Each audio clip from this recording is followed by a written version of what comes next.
เป็นจุ่มที่เผ็ดหลายที่สุดสบายดีทุกคนคอยนักเรียนในรอยลาวที่กำลังเรียนอยู่ในเวียดนามและนี่ก็เป็นมือพักผ่อนธรรมดาของข่อยวิดีโอนี้จะพาทุกคนไปเบิ่งการเฮ็ดจุ่มของข่อย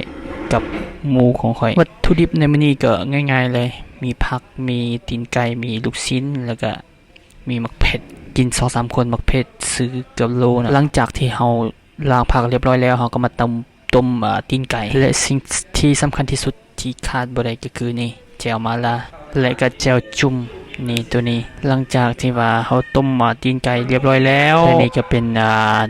หลังจากที่ว่าเฮาต้มแล้วนะตัวนี้จะเป็นอาหารเฮือนครัวที่ว่าเฮือนครัวเขาเจ้าแต่งมาให้เมื่อกระเทียมเรียบร้อยแล้วเฮาก็มาเริ่มต้นโดยการคั่วและนี่มักเผ็ดที่ว่าเฮาบดเพื่อใส่แจ่วนี่เผ็ดบ่พอเติมมักเผ็ดผงใส่อีกเติมแป้งนัวใส่มักหลายใส่หลายมักน้อยใส่หน่อยเขาก็เริ่มลงด้วยลูกชิ้นใส่ยั่วๆเข้าไปนี่เอามือบดเลยใส่เลยนี่ตอนนี้ก็ได้เวลาที่รับประทานอาหารเที่ยงแล้วก็บ่เที่ยงแล้ว1 โมงแล้วอยากเข้าแหงเอาสตาร์ทบัดเดาอันเดี๋ยวลืมบอกสำหรับผู้ใดที่กินเผ็ดบ่ได้ห้ามเฮ็ดตามเดี๋ยวสิแสบท้องเอานี่ไอ้น้องนำกัน